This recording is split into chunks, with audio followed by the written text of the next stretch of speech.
حضرت امام ابن کثیر کا سوائے کے مور کا اٹھائیے، تاریخ الخلفاء پڑھو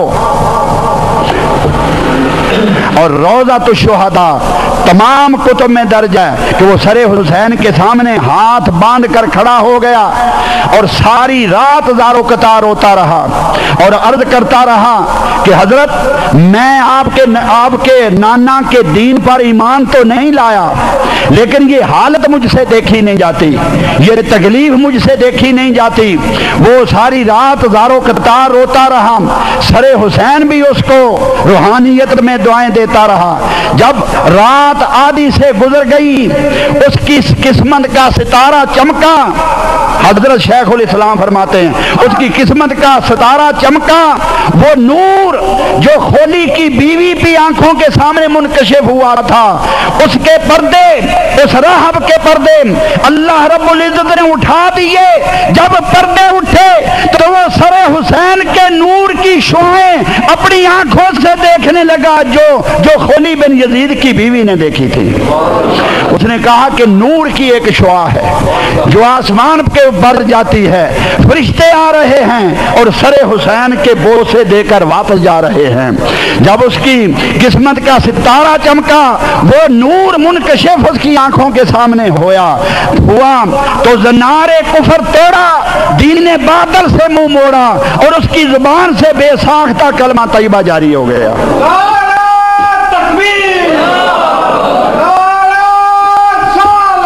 اشہد ان لا الہ الا اللہ واشہد ان محمد الرسول اللہ۔ اس نے کلمہ پڑھا کیونکہ اس نے اہل بیت کی خدمت کی تھی، آقا دو جہاں صلی اللہ علیہ وسلم کی اہل بیت کی خدمت کی تھی، سر حسین سے محبت کی تھی اور اللہ کی رحمت کو گوارا نہ تھا، اللہ کی رحمت کو گوارا نہ تھا کہ کوئی ہو اہل بیت کا خادم اور جائے جہنم میں، یہ گوارا نہیں۔ اللہ رب العزت نے اس کی آنکھوں کے پردے اٹھائے اور آنکھوں کے پردے اٹھا کر اسے ایمان عطا کیا، پھر جنت اسے الاٹ فرما دی۔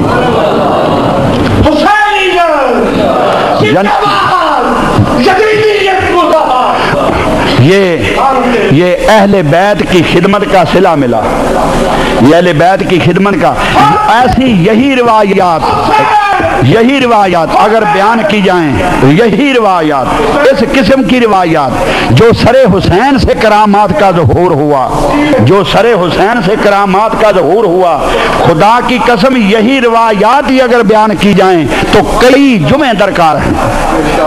یہی روایات جو سر حسین سے کرامات کا ظہور ہوا، یہی بیان کی جائیں تو کئی جمعے درکار ہیں۔ ابو سعید دمشقی کہتا ہے کہ جب وہ قافلہ جن کے پاس حضرت امام حسین رضی اللہ تعالیٰ عنہ کا سر مبارک تھا، جب دمشق کے قریب پہنچا تو انہیں اطلاع ملی کہ مسیب خزائی ایک شخص تھا، اس نے لشکر جمع کیا اور اس لشکر پہ حملہ کر کے وہ حضرت امام حسین کے سر کو چھیننا چاہتا ہے۔ جب انہیں یہ اطلاع ملی، آگے ایک بت خانہ تھا، اس بت خانے میں انہوں نے رات کو پناہ لینے کا فیصلہ کیا۔ اس بت خانے کا سردار جو چھت پہ کھڑا تھا، اس نے سر حسین کو دیکھا، اس کی زیارت کی۔ جب اس نے قریب ہو کر اس نے پوچھا تم کون ہو، انہوں نے سب کچھ بتا دیا۔ جب انہوں نے سب کچھ بتایا تو وہ کہنے لگا کہ ایک شرط پہ میں تمہیں پناہ دے سکتا ہوں، سر حسین کو مجھے دے دو، سران شہداء کو، سب سروں کو مجھے دے دو اور معزز اور مقدس مستورات اندر تشریف لے آئیں، یہ اندر آرام کریں، یہ سران مقدس ایک کمرے میں رکھوں گا لیکن تمہیں اندر داخل ہونے کی اجازت نہیں، اس لیے کہ تم بدبخت ہو۔ تو نے ہمیں کیوں بدبخت کہا؟ وہ کہنے لگے تو نے ہمیں بدبخت کیوں کہا؟ وہ کہنے لگا اللہ کی عزت کی قسم، میں نے چھت کے اوپر کھڑا تھا جب آپ پہاڑ سے اتر رہے تھے، اللہ کی عزت کی قسم اس سر حسین سے نور کی شعاع جو آسمان تک جاتی تھی، جو آسمان پر جاتی تھی، اور جب قریب آیا یہ سر حسین، جب میرے قریب آیا میں نے دیکھا کہ لب ہل رہے ہیں، وہ سردار کہنے لگا بت کھانے کا سردار، میں نے کب دیکھا کہ وہ لب ہل رہے ہیں اور میں نے کان لگا کر سنا تو سر حسین سے یہ آواز آ رہی تھی وَسَيَعْلَمُ الَّذِينَ ظَلَمُوا أَيَّ مُنْقَلَبٍ يَنْقَلِبُونَ۔ تو میں نے یہ سوچا بدبختو تمہیں علم نہیں، میں کلمہ پڑھ کر نبی آخر الزمان کا غلام ہو چکا ہوں،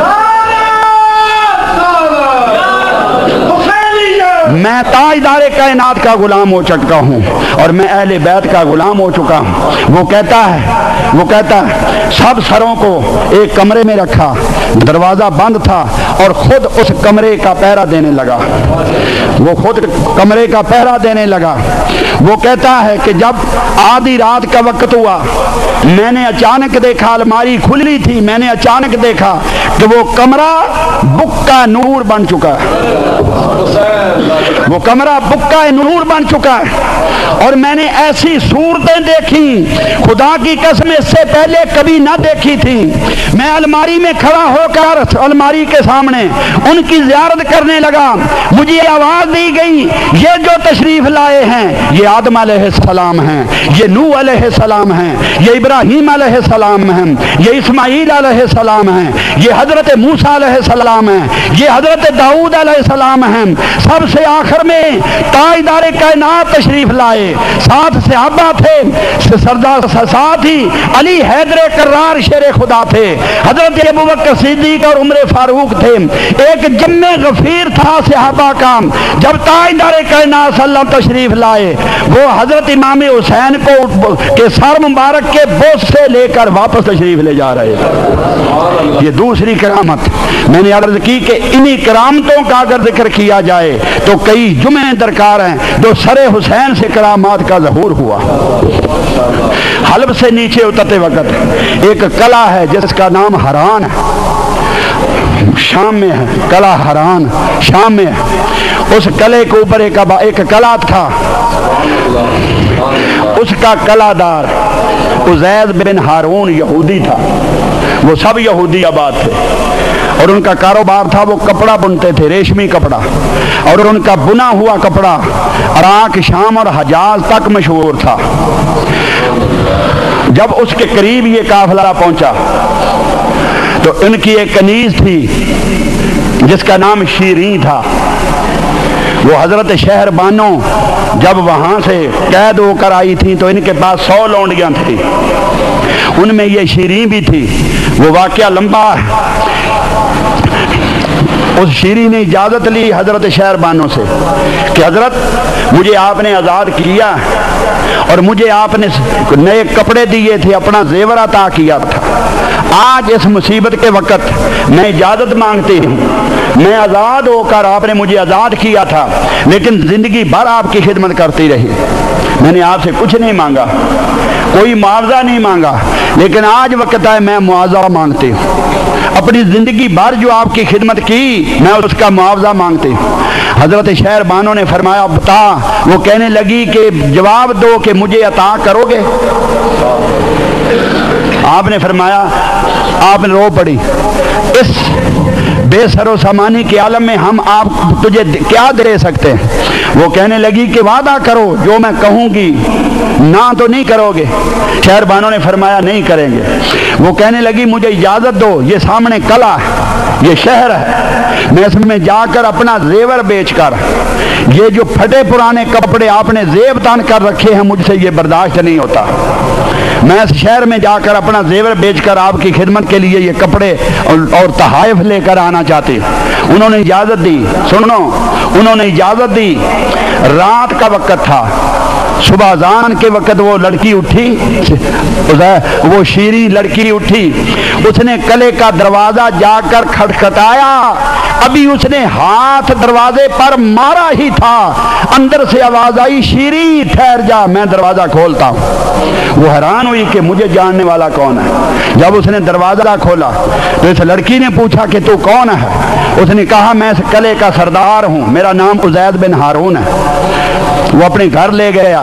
اس لڑکی نے پوچھا کہ تجھے میرا نام کس نے بتایا، تم کس مذہب سے تعلق رکھتے ہو؟ وہ کہنے لگا میں یہودی ہوں۔ تو تجھے میرا نام کس نے بتایا؟ اس نے کہا کہ میں سو رہا تھا، میں سو رہا تھا، خواب میں حضرت موسیٰ اور حضرت ہارون آئے۔ خواب میں حضرت موسیٰ علیہ السلام اور حضرت ہارون علیہ السلام آئے۔ ان کے غم کی کیفیت ہے، ان کے بال کھلے ہوئے ہیں، گرد آلود ہے ان کا لباس۔ میں نے عرض کی حضرت یہ کیا ماجرا ہوا؟ وہ کہنے لگا نبی آخر الزمان حضرت محمد مصطفیٰ صلی اللہ علیہ وسلم کے نواسے حضرت حسین کو ساتھیوں سمیت کربلا میں بے دردی کے ساتھ شہید کر دیا گیا۔ ہم کربلا سے آ رہے، میں نے عرض کی کہ حضور آپ حضرت محمد مصطفیٰ کو جانتے ہیں؟ تو حضرت موسیٰ علیہ السلام نے فرمایا وہ حضرت محمد مصطفیٰ ہیں جن کی خاطر رب ذوالجلال نے اس کائنات کو پیدا کیا ہے، اور جن کی نبوت پر ایمان لانے کے صلے میں صدقے ہمیں نبوتیں ملی تھی۔ مجھے کلیم اللہ یہ لقب مجھے اس محمد مصطفیٰ کے صدقے ملا، ذبیح اللہ کو لقب محمد مصطفیٰ کے لقب ملا، خلیل اللہ کو یہ منصب محمد مصطفیٰ کے صدقے ملا۔ اللہ حاضر قیاس حضرت موسیٰ علیہ السلام نے فرمایا ہم سب کو ان پر ایمان لانے کا حکم ہے، اور جو ان پر ایمان نہیں لاتا وہ بدبخت کافر و فاجر ہے۔ عزیر بن ہارون جلد جا، ان کا قافلہ اس قلعے کے قریب پڑاؤ کیے ہوئے، ان کی خدمت میں جا، کلمہ پڑھ اور ان کی خدمت کر کے جنت حاصل کر لے۔ میں اس لیے آیا ہوں کہ حضرت نشانی کیا ہے کہ مجھے آپ نے بتایا۔ حضرت موسیٰ علیہ السلام نے فرمایا جب تو دروازے پہ پہنچے گا، ان کی کنیز جس کا نام شیریں ہے وہ ان کی خدمت کرنے کے لیے شہر میں آنا چاہتی ہے، جب تو دروازے پہ پہنچے گا وہ دروازہ کھٹکھٹا رہی ہوگی۔ وہ آیا حضرت امام زین العابدین کی خدمت میں، وہ آیا کلمہ پڑھ کر مسلمان ہوا، اس کے جتنے ساتھی تھے سب مسلمان ہوئے۔ اس نے تحائف پیش کیے، کپڑے پیش کیے، 1000 کے لگ بھگ درہم پیش کیے، اور روایات والے کہتے ہیں جب اس نے کلمہ پڑھا تو حضرت زین العابدین نے اس شیریں کا نکاح حضرت زین العابدین اس شیریں کا نکاح اس عزیر بن ہارون کے ساتھ کر دیا۔ پھر اس کے بعد آگے بڑھے، یہ کرامات میں نے عرض کی کہ سرے حسین سے جو کرامات کا ظہور ہوا، اگر ان کا ہی ذکر کیا جائے اللہ کی عزت کی قسم کئی جمعے درکار ہیں، لیکن وقت اجازت نہیں دیتا۔ اب دوسری طرف آتے ہیں، وہ قافلہ سرے حسین اور اہل بیت کی مقدس مستورات کو، ان قیدیوں کو لے کر دمشق میں داخل ہو گیا۔ یزید نے دربار لگایا، اطلاع اسے پل پل کی مل رہی تھی۔ حمید بن بکر کہتا ہے کہ میں ابن سعد کے بچوں کی خیریت کی خبر لے کر گیا ہوا تھا، میں اس وقت پاس بیٹھا تھا۔ یزید نے سب لوگوں کو اپنے دربار میں آنے کی دعوت دی، جو یزید کہا جاتا ہے کہ راضی نہ تھا۔ اب اصل مضمون کی طرف آئے، یزید نے دربار لگایا اور تخت پر بیٹھا، رعونت کے ساتھ۔ وہ پہلا بدبخت مسلمان بظاہر کلمہ پڑھنے والا، وہ پہلا تھا جس کے چہرے پر رعونت تھی۔ اس سے پہلے کوئی مسلمان تاجدار متکبر نہ تھا، یہ تکبر یزید سے شروع ہوا، یہ تکبر یزید سے شروع ہوا، اور مسلمانوں میں یہ ظلم یزید سے شروع ہوا۔ اور اگلی سنو، جس کرپشن کا دنیا میں آج دور ہے، جس کرپشن کا حکمران کرپٹ اور سیاسی رشوت جو آج عروج پہ پہنچ چکی، جنہوں نے پاکستان کو اور دنیا کو کھوکھلا کر دیا، اس سیاسی رشوت کا آغاز حضرت امیر معاویہ کے دور سے ہوا تھا۔ قیامت تک جو کچھ ہوگا اس کا ثواب حضرت امیر معاویہ کو جائے گا، اس سے آگے میں کچھ نہیں کہتا۔ یزید بیٹھا دربار پہ، تخت پہ بیٹھا، حضرت امام حسین رضی اللہ تعالی عنہ کا سر مبارک تشت میں رکھ کر اس کے سامنے رکھا گیا۔ اس کے ہاتھ میں بھی چھڑی تھی، اس کے ہاتھ میں بھی چھڑی تھی، اس نے وہ چھڑی دندان مبارک پہ ماری۔ حضرت انس بن مالک فرماتے ہیں کہ حضرت امام حسین رضی اللہ تعالیٰ عنہ مشابہ تھے آقا دو جہاں صلی اللہ علیہ وسلم کے ساتھ. اس نے چھڑی دلبان مقدسہ پر ماری اور حسن کی تعریف کرنے لگا. حضرت ابو درداء اسلمی حضور صلی اللہ علیہ وسلم کے صحابی جو بوڑھے ہو چکے تھے دربار میں بیٹھے تھے, وہ پکارے کہ اے یزید اپنی چھڑی ہٹا, خدا کی قسم مصطفیٰ ان لبوں کے بوسے دیا کرتے تھے. تاجدار کائنات صلی اللہ علیہ وسلم ان لبوں کے بوسے لیا کرتے تھے, اپنی چھڑی ہٹا. اب سنو,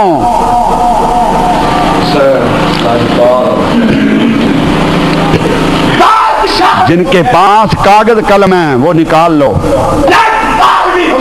جن کے پاس یہ کاغذ قلم ہے وہ نکال لو, اور جو حقائق بیان میں کرنے لگا ان کو لکھ لو. زندگی کا کوئی پتہ نہیں, خدا جانے زندگی میں کبھی یہ پھر موقع کبھی آنا ہے یا نہیں آنا. یاد رہے گا کہ کوئی اہل بیت کا غلام بھی تھا,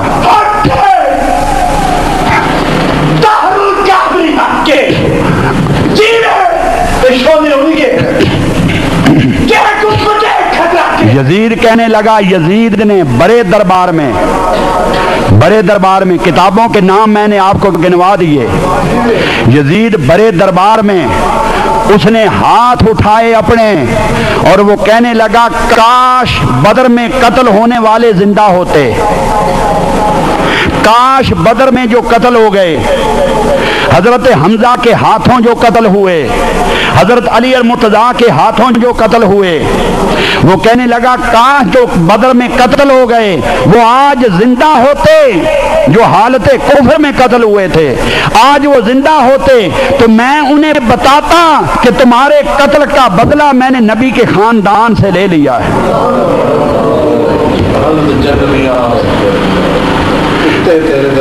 خدا کی قسم مر جانے کو جی چاہتا ہے جب مسلمانوں کی زبان سے یہ سنتے ہیں کہ یزید رضی اللہ عنہ, یزید امیر المومنین, بنو امیہ خاندان کے تھے. حضرت عمر بن عبدالعزیز بنو امیہ خاندان کے تھے. ان کے دربار میں کسی نے یزید کو امیر المومنین کہہ دیا.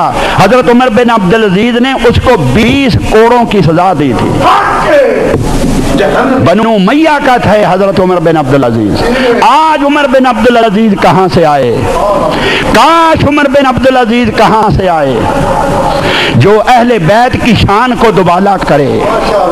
اگر عمر بن عبدالعزیز نہیں تو مسلمانوں تم تاجدار کائنات صلی اللہ علیہ وسلم کے امتی تو ہو. کم از کم اگر بیان نہیں کر سکتے تو رضی اللہ عنہ ہی نہ کہو. میرے آقا صلی اللہ علیہ وسلم کی روح طیبہ پہ کیا گزرتی ہوگی, حضرت امام حسین کی روح طیبہ پہ کیا گزرتی ہوگی. وہ کہنے لگا کاش بدر میں قتل ہونے والے زندہ ہوتے میرے اشیاخ, تو میں انہیں بتاتا کہ تمہارے قتل کا بدلہ میں نے نبی کے خاندان سے حسین کی صورت میں لے لیا ہے. یہ ایک اس کا نعرہ تھا. اس کے دربار میں روم کا ایک قاصد بیٹھا ہوا تھا. روم کا قاصد کوئی پیغام لے کے آیا تھا. اس نے پوچھا کہ بتاؤ صحیح یہ سر کس کا ہے, یہ سر کس کے ہیں جنہیں یزید یہ کہہ رہا ہے, فخر سے کہہ رہا ہے کہ کاش بدر میں قتل ہونے والے زندہ ہوتے, یہ کس کے سر ہیں. انہوں نے کہا کہ یہ حسین بن علی ہیں. اس نے کہا کہ علی جو کون ہے, وہ کہنے لگے حضور صلی اللہ علیہ وسلم کے داماد. وہ کہنے لگا بدبختو یہ کیوں نہیں کہتے کہ تم نے نبی کی آل کو قتل کر دیا,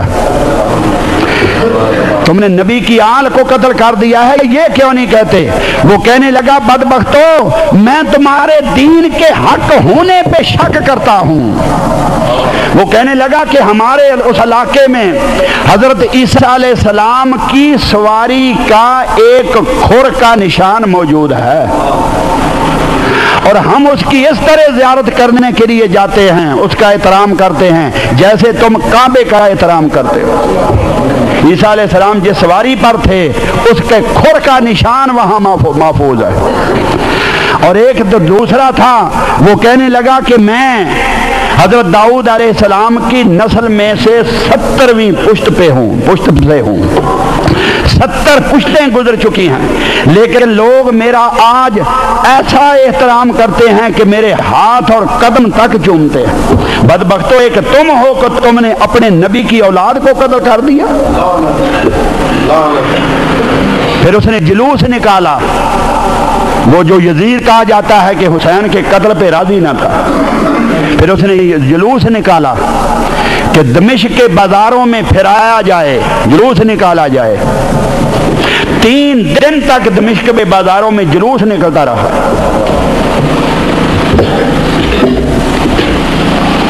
3 دن تک جلوس نکلتا رہا۔ منہال بن عمر روایت کرتے ہیں، منہال بن عمر کہ جلوس جا رہا تھا، سامنے ایک مکان تھا، اس کی دوسری منزل پر اندر بیٹھا کوئی شخص قرآن پڑھ رہا تھا، سورہ کہف کی تلاوت کر رہا تھا، سر حسین نیزے پر تھا۔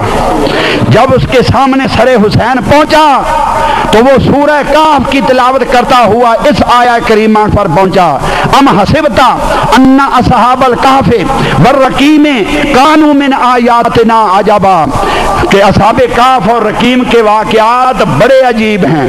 منہال بن عمر کہتے ہیں سر حسین کو زبان مل گئی، آپ نے فصیح زبان میں کہا کہ اصحاب کہف کے واقعات پہ تعجب کرنے والے، میرا اس طرح مدینے سے نکل کر مکہ آنا، مکہ سے کربلا پہنچنا اور سارے جانساروں کو شہید کروا کے اس طرح میرے سر کا قلم ہو جانا اور نیزے پہ چڑھ کر دمشق کے بازاروں میں پھرایا جانا، یہ اصحاب کے واقعات سے زیادہ عجیب تر ہے۔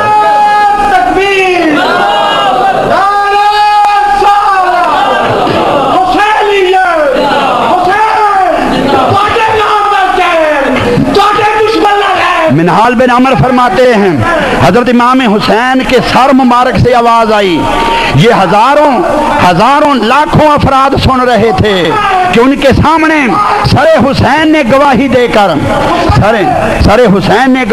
کر کہ اے نادان، اصحاب کہف کے واقعات پہ تعجب کرنے والے، اصحاب کہف ان کے دشمن کافر تھے، وہ کافروں سے ڈر کر ایک غار میں آ کر پناہ لی، لیکن رب العزت کی بارگاہ سے انہیں یہ پروٹوکول ملا کہ سورج کو راستہ بدلنے کا حکم دے دیا گیا۔ وَتَرَى الشَّمْسَ إِذَا طَلَعَتْ تَزَاوَرُ عَنْ كَهْفِهِمْ ذَاتَ الْيَمِينِ وَإِذَا غَرَبَتْ تَقْرِضُهُمْ ذَاتَ الشِّمَالِ، اے سورج تو اپنے راستے بدل لے، کبھی شمال سے گزر جا اور کبھی جنوب سے گزر جا، سورج اپنے راستے بدلتا رہا اور اللہ کی بارگاہ سے فرشتے آ کر ان سوئے ہوئے سے اصحاب کہف کی سمتیں تبدیل کرتے رہے۔ یہ اصحاب کہف تھے جن کے واقعات پر تعجب کرتے ہو۔ سر حسین کا اس طرح کٹ کر نیزے پہ چڑھ جانا اور نیزے پر قرآن کی تلاوت کرنا اصحاب کہف سے زیادہ عجیب ہے، زیادہ عجیب ہے۔ 3 دن تک دمشق کے بازاروں میں پھرایا گیا۔ سر حسین نے نیزے پہ چڑھ کر فصیح زبان سے گواہی دی کہ بل احیاء ولکن لا تشعرون، شہید زندہ ہیں کا قول قرآن پاک کا حق ہے۔ یہ سر حسین نے گواہی دی، سر حسین نے گواہی دی۔ پھر آگے آؤ، 3 دن تک دمشق کے بازاروں میں پھرایا گیا۔ پھر اس نے سب کچھ کر لیا۔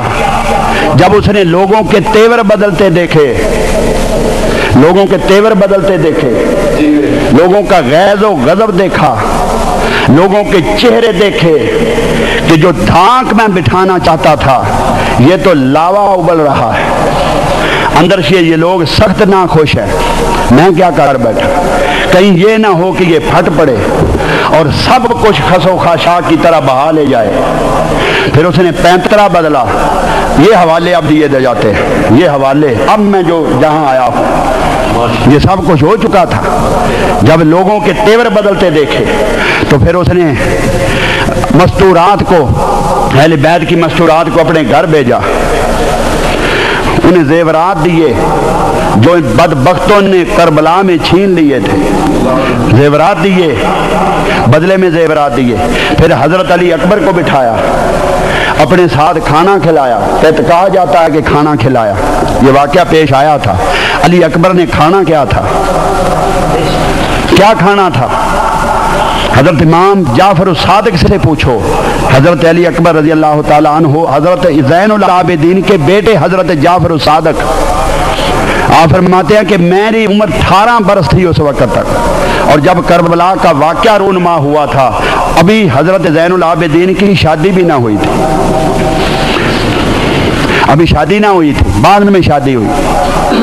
تو 18 سال کا بیٹا اپنے باپ پہ سوال کرتا ہے حضرت زین العابدین پر, ابا جی میں زندگی بھر کبھی آپ کو ہنستے نہیں دیکھا.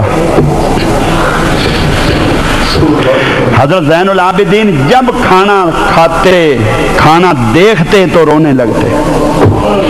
ہر وقت آپ روزے سے رہتے تھے, بعد میں زندگی بھر سارا دن روزے سے رہتے, کبھی آپ نے روزے کا ناغہ نہ کیا. جب افطاری کا وقت آتا تو راوی کہتے ہیں جب آپ کے سامنے کھانا اور پانی آتا, کھانا دیکھ کر بھی رو پڑتے, پانی دیکھتے رو پڑتے. کاش یہ کھانا میرے ابا کو نہ ملا, علی اکبر کو نہ ملا, علی اصغر کو نہ ملا. زندگی انہوں نے روتے ہوئے گزار دی. یہ تو بعد میں جنہوں نے ساری عمر آپ چند گھونٹ پانی کے پیتے, ان میں بھی آپ کے آنسو مل جاتے. یہ تو جو جنہوں نے دیکھا وہ کہتے ہیں کہ زندگی بھر کبھی آپ نے کھانا نہ کھایا. اس دن یزید کے ساتھ کیا کھانا تھا, جنہوں نے سب کچھ لوٹ لیا تھا. اب زین العابدین کیا کہتے, کہا جاتا ہے کہ یزید نے راضی کر لیا تھا, راضی کر لیا تھا. یزید نے کہا کہ یہ جو کچھ ہو گیا اسے دل سے اتار دیں, اب مجھے بتائیں میں آپ کی خدمت کیا کر سکتا. یہ حوالے دیے جاتے ہیں. یزید نے کہا میں آپ کی خدمت کیا کر سکتا ہوں, خاندان کا کچھ بھی نہ چھوڑا جائے, سب کچھ کچل مسل دیا جائے, پھر ایک بچے جو ان میں سے اسے کہا جائے کہ میں آپ کی کیا خدمت کر سکتا ہوں, جو یہ کہے کہ اسے افسوس ہوا, پھر اس کی عقل پہ ماتمی کیا جا سکتا ہے. سنو, حضرت زین العابدین نے فرمایا, اس نے کہا میں آپ کی کیا خدمت کروں. فرمایا میری 4 شرطیں, انہیں پورا کیا جائے. پہلی شرط یہ ہے کہ میرے باپ کے قاتل میرے حوالے کیے جائیں. دوسری شرط یہ ہے کہ میرے یہ سر جو شہداء کے سارا انہیں میرے حوالے کیا جائے اور ہمیں مدینے میں جانے کی اجازت دی جائے. تیسری شرط یہ ہے, آج جمعۃ المبارک ہے, مجھے جمعے پہ کا خطبہ دینے کی اجازت دی جائے. آپ نے شرطیں پیش کی. پہلی شرط کہ میرے باپ کے قاتل میرے حوالے کیے جائیں. سنو, حضرت امام حسین کے قتل کی تفتیش ہو رہی ہے. اس دربار میں سب موجود تھے. سمر ذیل جوشن بدبخت تھا, سب موجود تھے. یزید پوچھ رہا ہے حسین کو کس نے قتل کیا, یہ تفتیش ہو رہی ہے. حسین کو کس نے قتل کیا؟ کسی نے کہا میں نے نہیں کیا, کسی نے کہا میں نے نہیں کیا, تو نے کیا, میں نے نہیں کیا. ابن سعد نے قتل کیا. ابن سعد نے کہا میں نے کیوں قتل کرنا تھا. کسی نے کہا سنان نے مارا, کسی نے کہا کھولی نے قتل کیا, کسی نے کسی کا نام لیا. یہ تو کوئی مانتا ہی نہیں. سنو, یہ تو کوئی مانتا ہی نہیں, یہ تو کوئی مانتا ہی نہیں. اب دوسری شرط بتاؤ. یہ تو کوئی مانتا ہی نہیں, اب دوسری شرط بتاؤ. تفتیش گئی, جبکہ قرآن کا حکم ہے قل ان النفس بالنفس والعین بالعین والانف بالانف والاذن بالاذن والسن بالسن والجروح قصاص. آنکھ کے بدلے آنکھ, کان کے بدلے کان, ہاتھ کے بدلے ہاتھ, جان کے بدلے جان. یہ قرآن کا حکم ہے.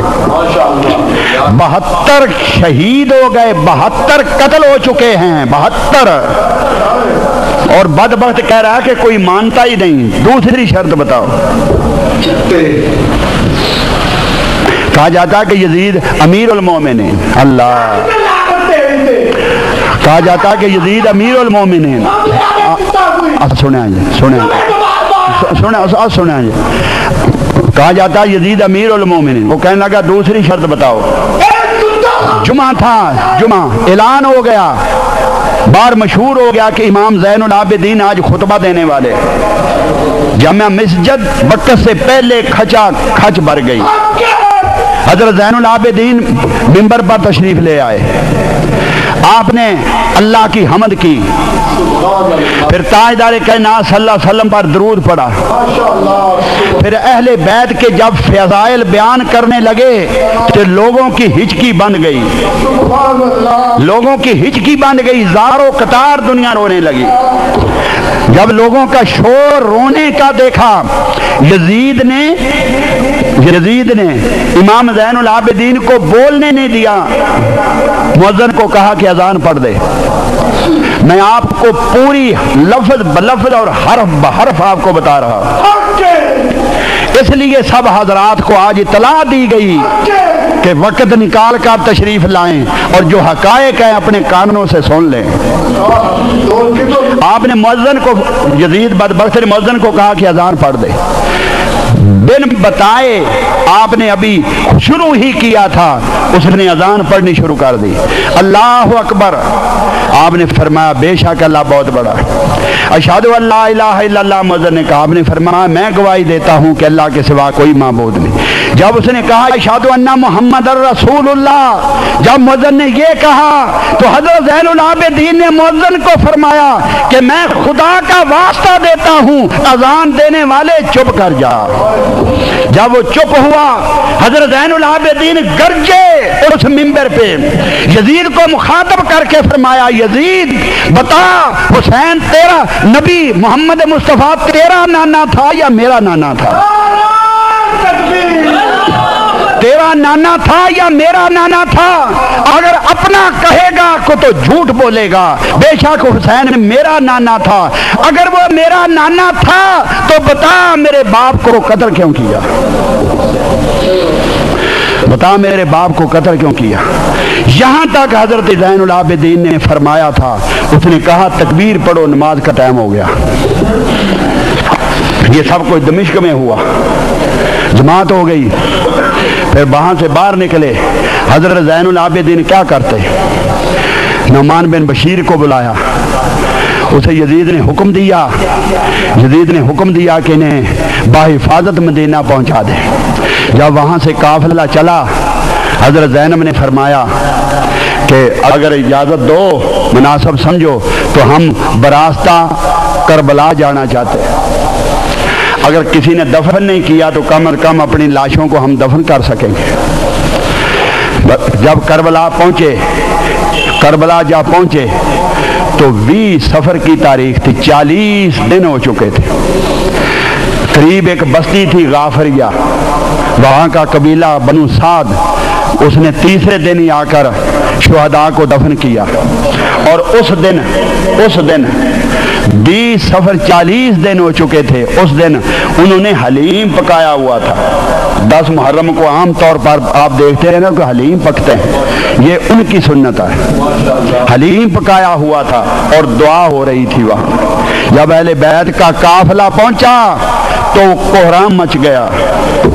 حضرت زینب اور دوسرے قافلے کے لوگ زاروں قطار وہاں جا کر رونے لگے کہ یا محمد مصطفیٰ، حضرت زینب پکاری کہ اے رب العزت، جب یہ سب کچھ ظلم ہوا تو نے اس زمین کی پایا کیوں نہ پلٹ دی، تو نے اس کا پاسا کیوں نہ پلٹ دیا، اس وقت قیامت قائم کیوں نہ ہو گئی۔ یہ جذبات تھے حضرت زینب اور دوسری مقدس مستورات کے۔ جب پھر مدینے پہنچے تو پھر مدینے میں کیا تھا؟ اہل مدینہ باہر نکل آئے، سب اہل مدینہ باہر نکل آئے۔ حضرت زینب کو جھنجھوڑ کر پوچھتی تھی حضرت سغرا، بتا اصغر کہاں، بتا علی اکبر کہاں، بتا علی اکبر کہاں، بتا فلاں کہاں۔ اس وقت ہوش نہ تھی کسی کو رونے سے، آہو بکا تھی، ایسے معلوم ہوتا تھا کہ قیامت آ گئی۔ مدینے میں 4 دفعہ قیامت قائم ہوئی۔ ایک اس دن جس دن اہل بیت کا لٹا پٹا قافلہ مدینے پہنچا تھا، حضرت ام عقیل، حضرت ام لقمان بنت عقیل عورتوں کے ساتھ روتی ہوئی باہر نکلی، انہوں نے شعر پڑھے جو مورخوں نے محفوظ کیے ہیں۔ حضرت ام لقمان بنت عقیل اونچی آواز سے یہ بول رہی تھی کہ لوگوں کیا جواب دو گے جب قیامت کے دن حضرت محمد مصطفیٰ تم سے پوچھیں گے کہ تم نے آخری امت ہونے کے باوجود کیا کیا؟ میری آل اور میری اولاد اہل بیت کے ساتھ تم نے کیا کیا؟ ان میں سے بعض کو تم نے قید کیا اور بعض کا خون بہایا۔ میں نے تم کو نصیحت کی تھی کہ میری اولاد کے ساتھ برا سلوک نہ کرنا، اس کی جزا یہ تو نہ تھی، اس کی جزا یہ تو نہ تھی۔ 2:15 ہو گئے نا، جلدی جلدی مکایا ان کی افادیت کم ہو جائے گی، سارا بیان کیتا تو لیٹ ہو جائے گا، لیکن 10 منٹ صرف لگنے نے، 10 منٹ 10 منٹ صرف 10 منٹ سب کو اجازت لئی، صرف 10 منٹ لگنے۔ جب اہل مدینہ نے یہ سب کچھ ہو گیا، یہ سب کچھ جب ہو گیا، یزید یہاں سے فارغ ہوا تو تاریخ والے لکھتے ہیں، صاحب البدایہ والنہایہ لکھتے ہیں، حضرت امام جلال الدین سیوطی تاریخ الخلفاء میں لکھتے ہیں کہ بدبخت وہ پہلے ہی تھا، اب بدبختی کی انتہا ہو گئی۔ وہ بدبخت فاجر تو پہلے ہی، زانی تو پہلے ہی تھا، اب سوتیلی ماؤں بہنوں کے ساتھ بھی زنا کرنے لگا۔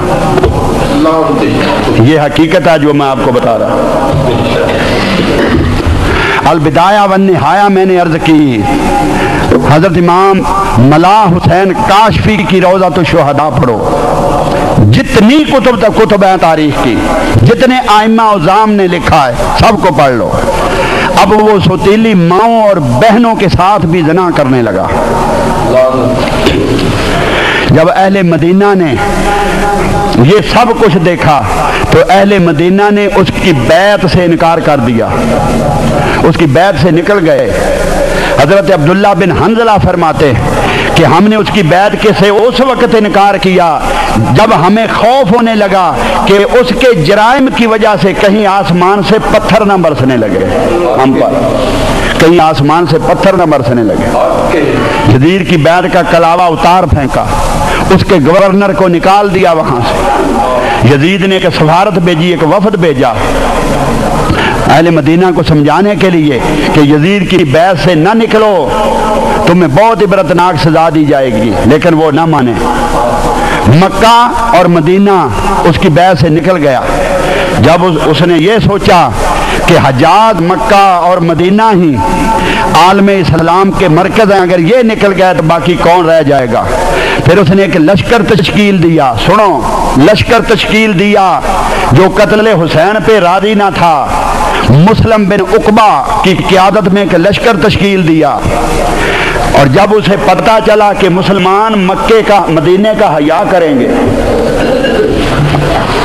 مدینے کا حیا کریں گے، حضور کے روضے کا حیا کریں گے، مسجد نبوی کا حیا کریں گے، مسلمان انہیں زد و کوب نہ کریں گے بلکہ حیا کریں گے، اس نے اس لشکر میں شام کے عیسائیوں کو شامل کیا، اور برملا وہ منبر پہ بیٹھ کر کہا کرتا تھا کہ شراب اگر نبی محمد کی شریعت میں حرام ہے تو کوئی بات نہیں، ہم عیسیٰ کی شریعت میں جائز سمجھ کر پیتے ہیں۔ 20,000 کا لشکر تھا جس میں اکثریت شام کے عیسائیوں کی تھی، یہ تو حیا نہ کریں گے۔ اس نے کہا کہ 3 دن کے لیے مدینہ میں تم پہ حلال کرتا ہوں، جو چاہو کرو۔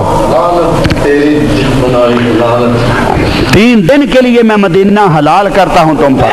آقا دو جہاں نے فرمایا باری تعالیٰ مکے کو تو نے حرم قرار دیا، مدینے کو میں حرم قرار دیتا۔ حضرت عثمان غنی نے جان دے دی، شہادت قبول کر لی، لیکن اپنی حمایت میں تلوار نہیں اٹھانے دی، اس لیے کہ میرے آقا کا حرم کا تقدس پامال نہ ہو۔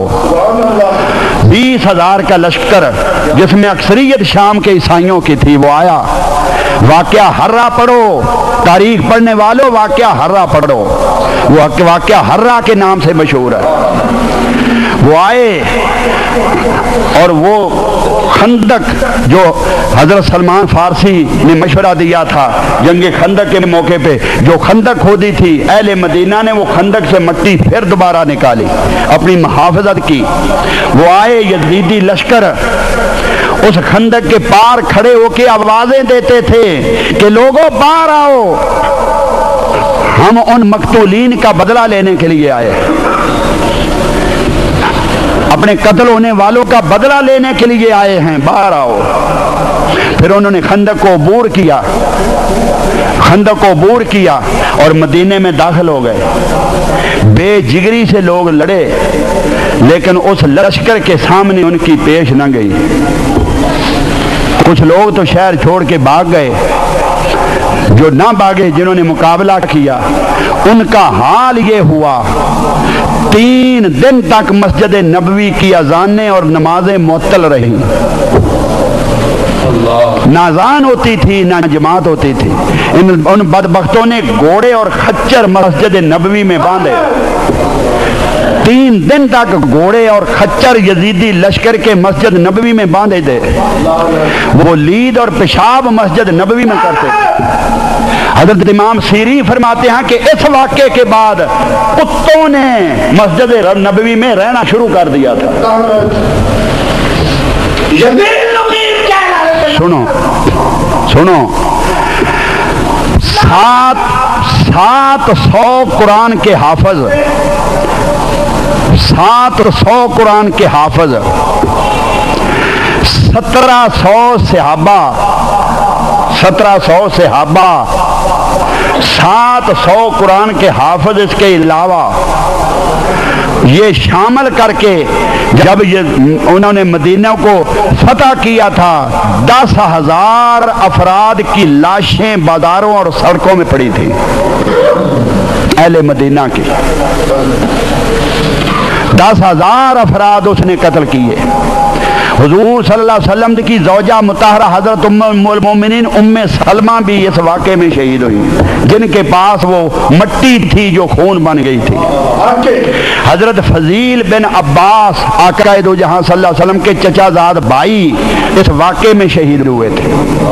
حضرت عبداللہ بن حنظلہ غسیل الملائکہ، حضرت حنظلہ ان کے بیٹے حضرت عبداللہ اس واقعے میں شہید ہوئے تھے، جنہیں غسل دینے کے لیے جب ان کی لاش میدان احد میں مر نہیں رہی تھی تو آقا دو جہاں کی بارگاہ میں عرض کیا گیا، آپ نے ہاتھ اٹھائے، جبریل حاضر ہو گئے، آ کر عرض کی آقا انہوں نے غسل کرنا تھا، آپ کا حکم پر لبیک کہتے ہوئے جنگ میں شامل ہو گئے تو انہوں نے غسل کرنا تھا، ان کی لاش کو فرشتے جنت میں لے گئے ہیں اور اسے وہاں غسل دے رہے ہیں۔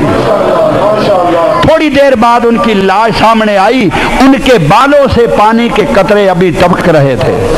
غسیل الملائکہ جن کو فرشتوں نے غسل دیا تھا، اس رات کے نتیجے میں جو بچہ پیدا ہوا وہ حضرت عبداللہ تھے، وہ شہید ہوئے۔ 1700 صحابہ، مہاجرین اور انصار اور قرآن کے حافظ 700 ملا کر 10,000 افراد مدینے میں شہید کر دیے گئے جب یزید نے مدینے پہ حملہ کیا۔ اس نے کہا 3 دن کے لیے میں مدینہ حلال تم پہ کرتا، جو چاہو کرو۔ حضرت امام جلال الدین سیوطی تاریخ الخلفاء میں فرماتے، حضرت امام ابن اسیر البدایہ والنہایہ میں فرماتے، سوائے کے مور کا یہ بزرگ فرماتے ہیں کہ 1000 عورتوں نے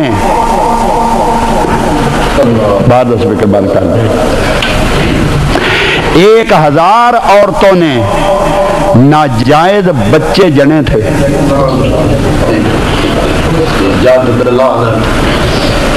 یہ زیادتی جو عورتوں کے ساتھ کی گئی، یہ تھا وہ بدبخت۔ جب وہ بیعت لیتے تھے اس کے لیے، ایک عورت نے آ کر کہا تیرے سپاہی میرا بیٹا لے آئے، گرفتار کر کے لے آئے، میں چھڑانے آئی۔ اس بیٹے کو بلایا گیا، عورت کھڑی ہے، وہ عورت کھڑی ہوئی ہے، میرا بیٹا تیرے سپاہی لے آئے، تیرا بیٹا کہاں؟ لایا گیا، سر قلم کیا، تلوار ماری، سر قلم کیا اور سر اس بیٹے اس کی ماں کو دے دیا۔ یہ سب کو یزید کے حکم سے ہو رہا تھا۔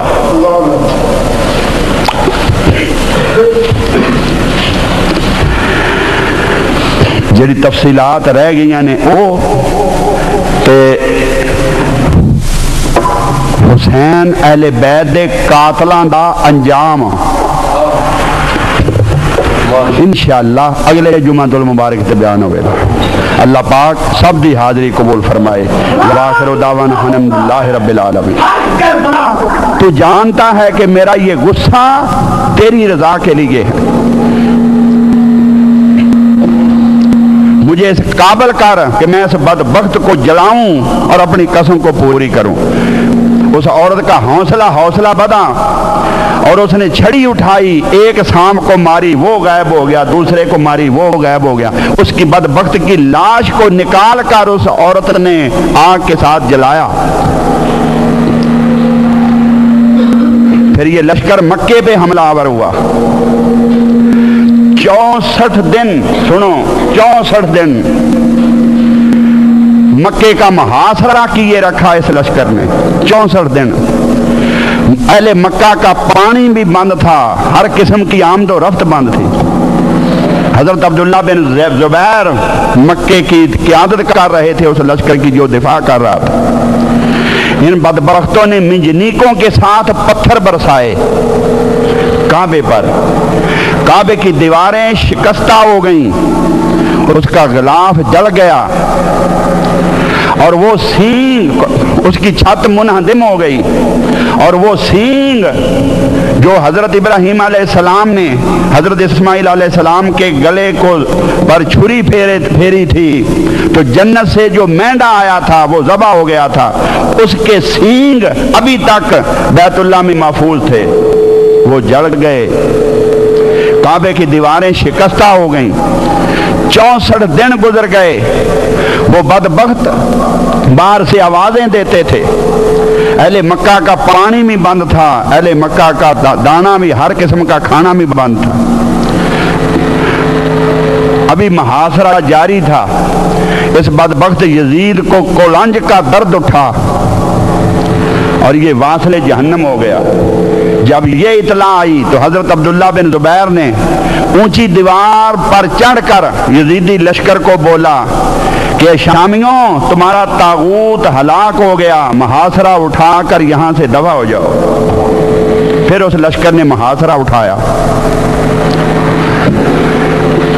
یہ سب کچھ ہو گیا۔ پھر اس کا بیٹا مروان بن یزید، معاویہ ثانی یزید کا بیٹا، اسے پھر انہوں نے تخت پہ بٹھا دیا۔ 6 ماہ تک اس نے 3 ماہ تک اس نے وہ حکومت کی، اسے زبردستی انہوں نے وہاں بٹھائے رکھا۔ کتابوں والے کہتے ہیں کہ 3 ماہ وہ اقتدار پہ رہا کہ ایک دن بھی باہر آ کر نہ اس نے دربار لگایا نہ تخت پہ بیٹھا۔ اور پھر اس نے آخری بیان دیا، یزید کے بیٹے نے آخری بیان دیا۔ اس بیان پر میں